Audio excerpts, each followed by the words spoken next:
Well, this is where we left off yesterday. You know, I got a few of the bolts off, but there's some bolts underneath. I'll show them to you. You can leave this frame in. Undo that one bolt. There's a bolt right here. And then there's a couple of them in the back. I'll get down there in a creeper and show it to you. So those three nuts right there, and these bottom bolts, that one right there, and that one right there, get out of the shadow, have to come off. These other two on the back here you leave on, and that way it'll keep the tractor so you don't have to support nothing. It'll just sit there. And there's also an oil line in the inside that you have to undo, along with this bolt out here, of course. But yeah, I'll show you that oil line in just a second.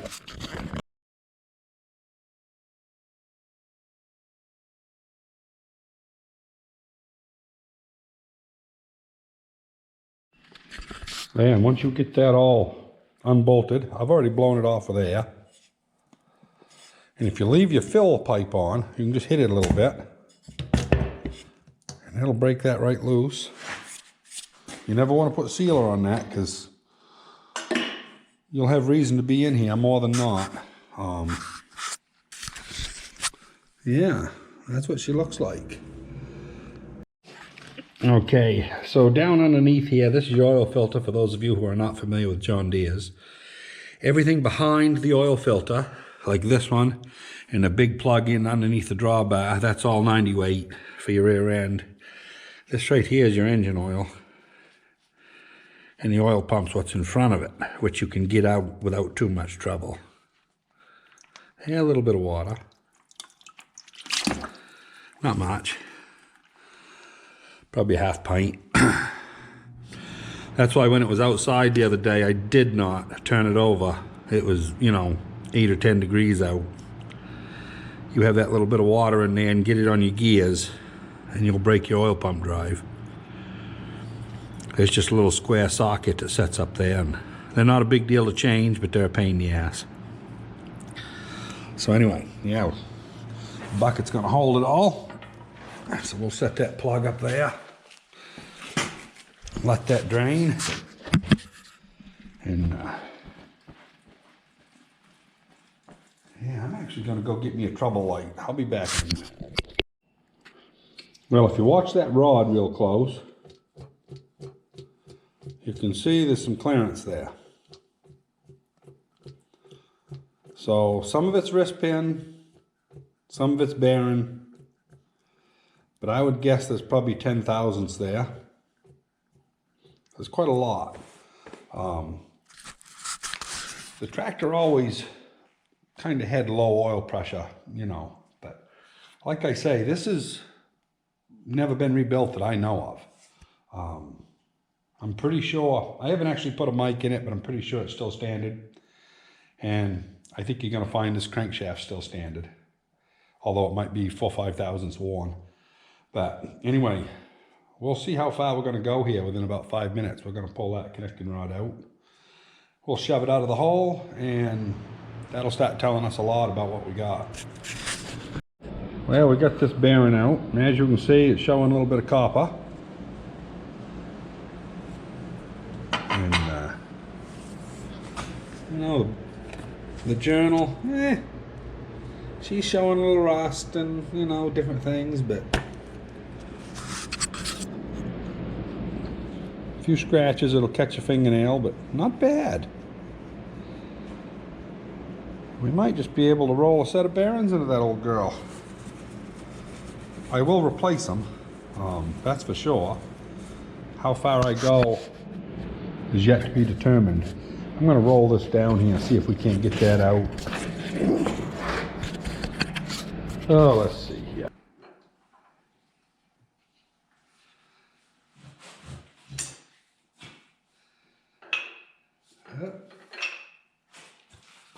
Let's see here, we got half of the piston out.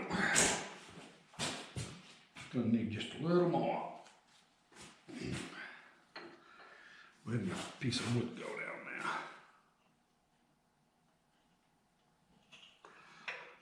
Long reach.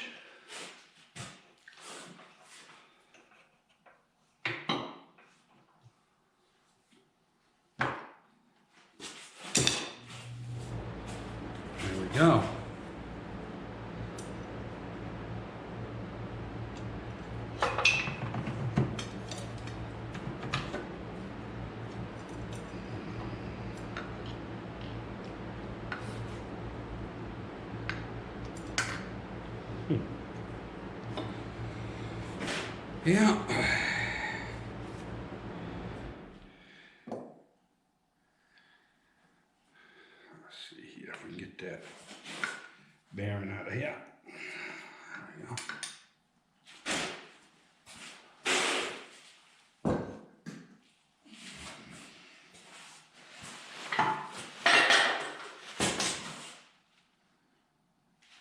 Well, it's a Federal mogul bearing, and it has been rebuilt. It was rebuilt in 1956. I don't know if you guys can see this or not, but anyway, right above my thumb right there is the date. And I'm pretty sure, yeah, 3/56. So it's got John Deere part number stamped on it. B3470 something.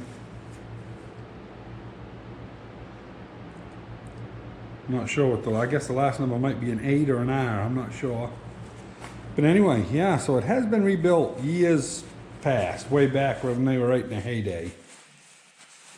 So if this was a 43, yeah, she was 13 years old.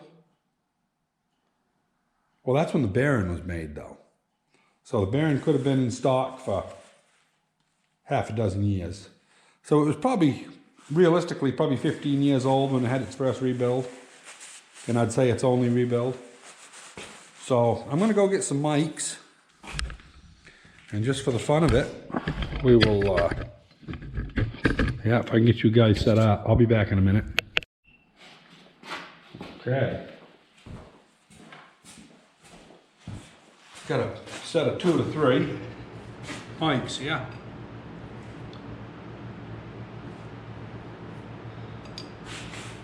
So let's just see what this old girl is.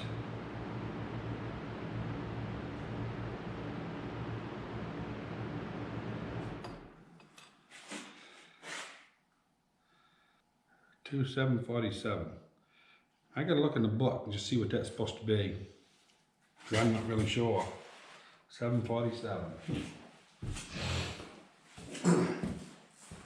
I'll be back. Okay, so right on that spot, it's 3 thousandths under.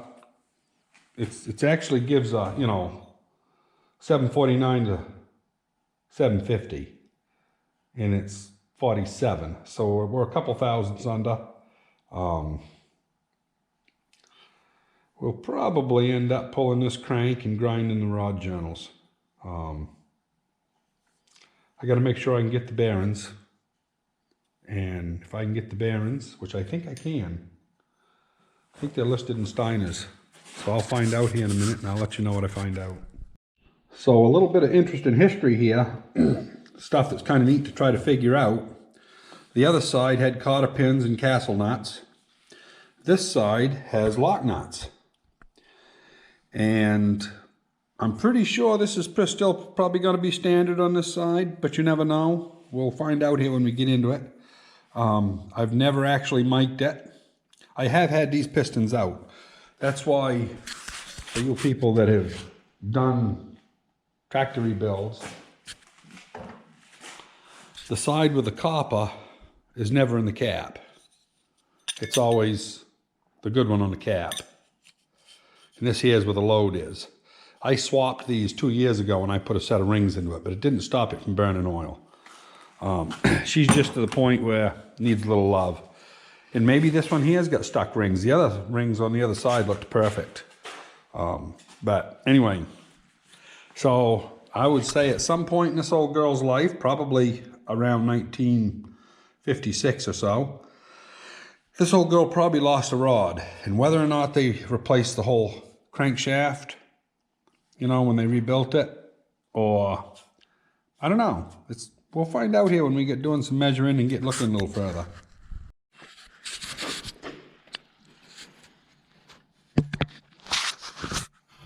Okay, I hope you can see that little oil line there.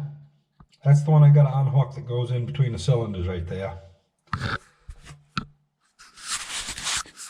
anyway, I'm going to do that and get the cylinder off. I'm not going to film any of it because, you know, it's just laying down on my back down there.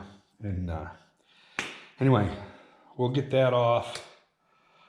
Pretty sure I'm going to pull a crankshaft out of this old girl. Might as well get oil pressure, you know. It's always been low. On these here, you jack up the oil pressure right there on that nut, right on top. And it's been screwed in quite a ways. I mean, it's not, you know, I didn't jack it right down, but I did give it a couple extra turns and it didn't seem to help much. I mean, I think I got enough oil leaking on the rod bearings, and I don't know about the mains, but we'll check things out. The mains, they don't list any bearings for them, and I'm not actually sure if they're babbited. They look to me like they got a hell of a stack of shims there, so they're probably babbited. But they usually don't wear like the rod journals do. So we'll probably just grind those rod journals 10-10, and that'll be a video in itself. Yeah, I wished I knew if this crankshaft was original, but there's the part number, B1847R, but there's no date on it.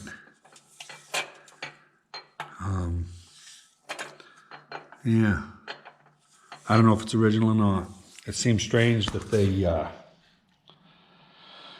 would have traded out a connecting rod for a different, you know, a later one with the lock nuts, and not changed out the crank. Usually if you have a connecting rod failure, usually there's other stuff that gets frigged up. And maybe that cylinder took the hit too, because a lot of those break on the bottom when they lose a rod.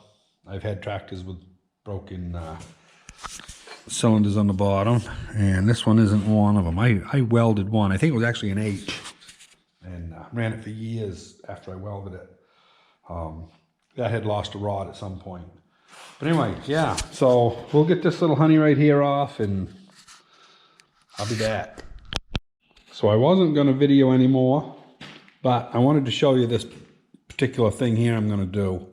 I got to take the governor off because I can't get my arm down in there to that piece because your crankshaft's in the way. And so anyway, to get this off, you know, there's just a row of bolts around it. Nothing strange there. But right here, and I've got the nut. You can hear the nut I'm sliding up and down. There's a 3/4 inch nut that's just about in line with this oil galley right here. And that's what feeds your oil pressure up to the governor and your oil pressure gauge. And, you know, you can bend them real easy if you don't know to take those off. So there's one right there. And yeah, we're about ready to pull this thing off here. Yeah, that's out loose. That's an actual machined shoulder bolt. There's one right here, and there's one that goes in this hole here. And that, you know, lines this up like a dowel pin, but it's actually a shoulder bolt. I don't know if I can show you the other one. Yeah, the other one's right there. You know, they're a machined shoulder bolt. So anyway, don't lose those. So yeah, so now that we've got all that done, I don't know if I can pop this loose or not. Yep, just like that. So that should pick right off there now.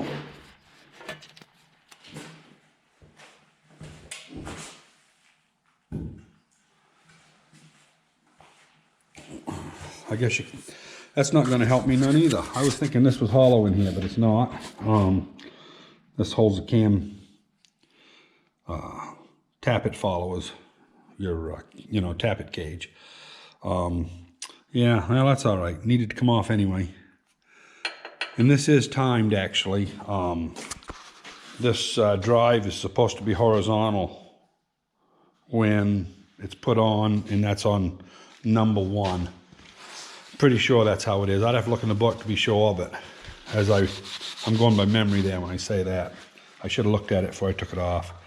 But anyway, okay, I'm going to go back in and try to get that line off. I haven't figured out a way yet to get into it, but where I can reach it. But anyway, I know I can do it because I've done it before. Yeah, right there, I can feel it. Yeah, that's the best angle I've had. Anyway, yeah, I got to go through that hole on the other side from this way. And I was trying to get it from the other side, and I couldn't get my arm to bend the right way. I'll bring you back when I get that off. So this right here is a 3/4 wrench to take this oil line off to the governor. The one that goes to the back of the cylinder is a 5/8 wrench. So it's kind of hard to see, so if you have to kind of just do it by feel, which I just did, you know, you might help somebody. Anyway, we're ready to knock this old girl out. I don't know how hard it's going to come off. Like I say, I've never had this one off. I've had pistons out of it and stuff before, but. So anyway, yeah, we'll see here what we got to do to beat this off. Yeah, I got me a piece of 2x6. I'm not a big fan of wrapping steel on steel, you know, beat stuff all up, so.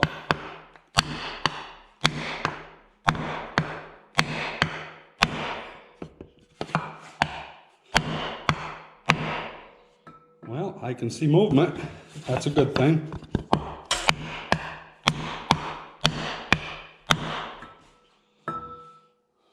Yeah, so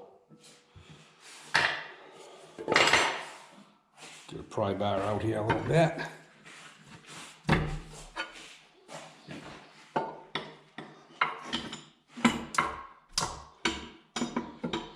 Yeah, we're gaining.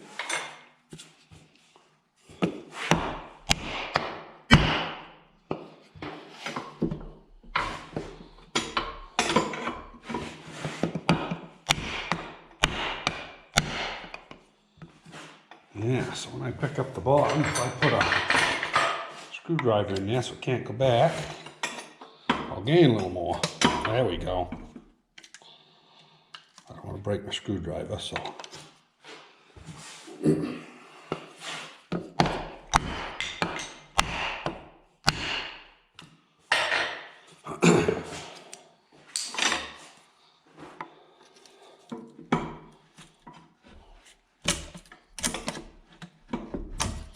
We've got to move in now.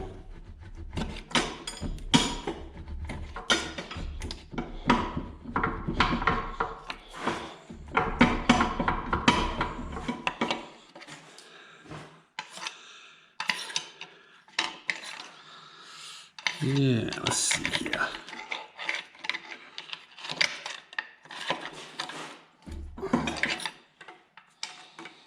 Well, we'll get on the side here now.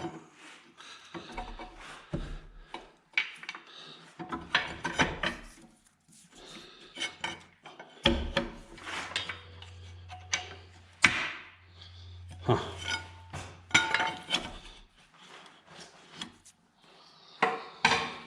Now, let's see here.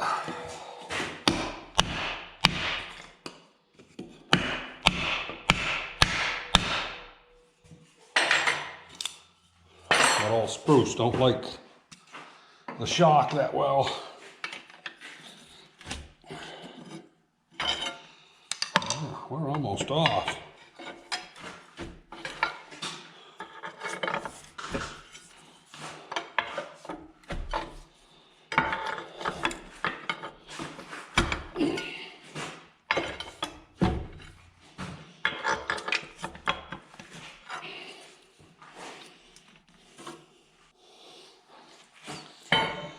Well, I always find stuff inside of tractors.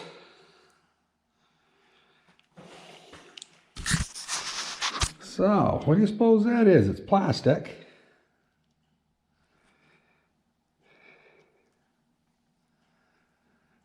Huh. Yeah, that laid right there between the cylinders. Interesting. So anyway, yeah, let's move this old girl out another foot. See if we can't roll it up.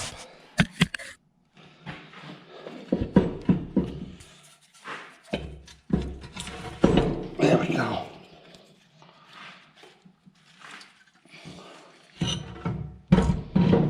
Oh yeah.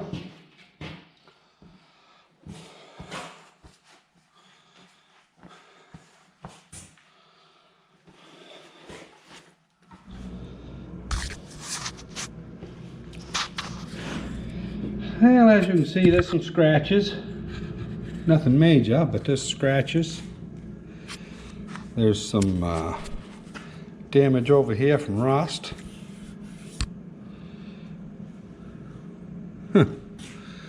Nothing that I see is real extreme, other than, you know, there's some serious cylinder wear here.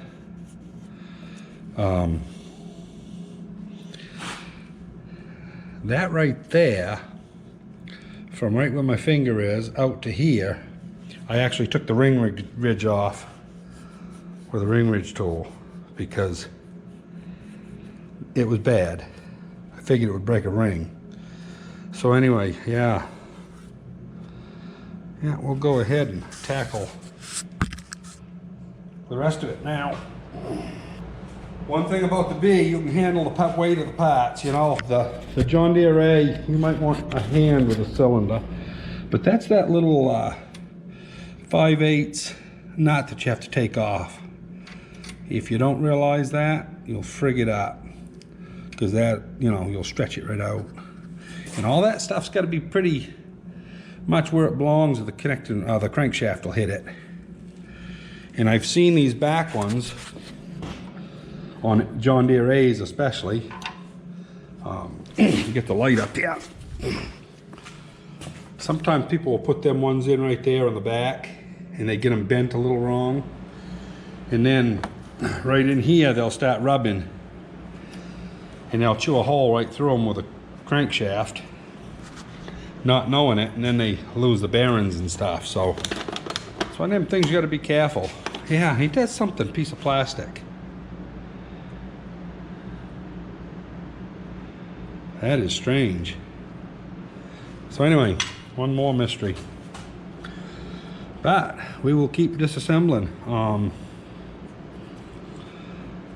I guess now that I got some room to mic, I'm going to mic that crank in a couple different ways and see just how out around they are.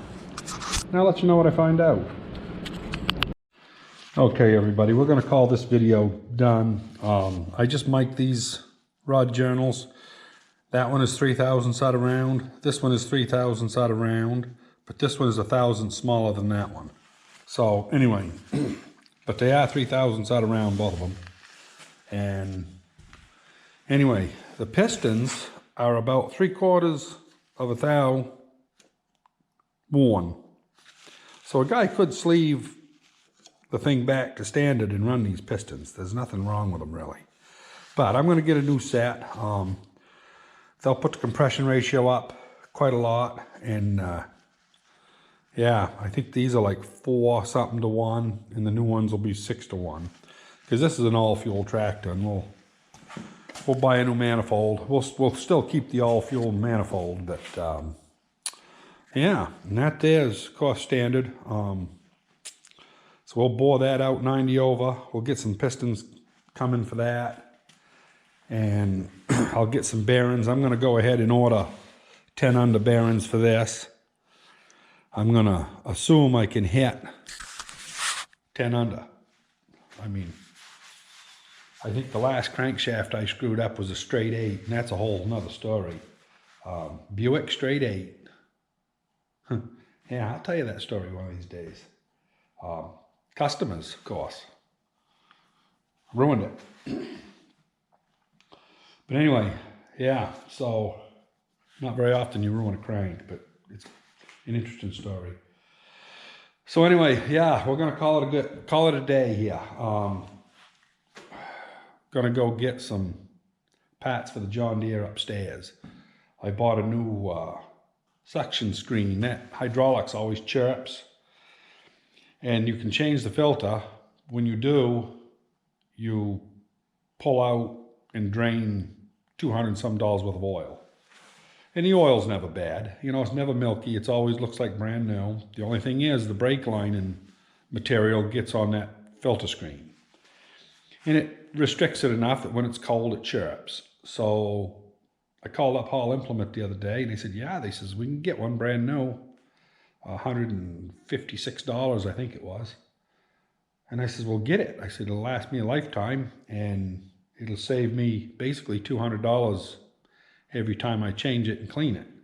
So now I'll just have a clean one. I'll pull one out real quick, slide the other one in, maybe only lose a couple gallons, maybe less, who knows. Depends how good I am at the time. But anyway, yeah, so that's going to be it for this video, guys. The next video, we'll be getting the crankshaft out, and I'm probably going to hold off on boring the cylinders for a, just a video of its own. But we will bore them here in-house. We will grind the crank here in-house. I'm not going to do a valve job, I don't think. That was done 2 years ago. I'll pop them out and look at them. We'll see. We'll do stuff as needed. These rocker arms, I could have made a video on grinding rocker arms, but as you can see, there's a shiny spot there, but you can't feel it. That's just where they've been running. Same way with this one. The last time I had this apart, I ground all the rockers, which, like I say, was about 2 years ago. So there's not enough wear to even, like I say, I don't like to wear, grind stuff off just for the sake of doing it. So we're not going to do that. But anyway, yeah, it's going to be fun. We'll have a half a dozen videos on this, and hopefully when we get done, we'll have a neat running tractor. So anyway, hit the like button if you like it, and don't hesitate to subscribe, and we'll see you on the next one.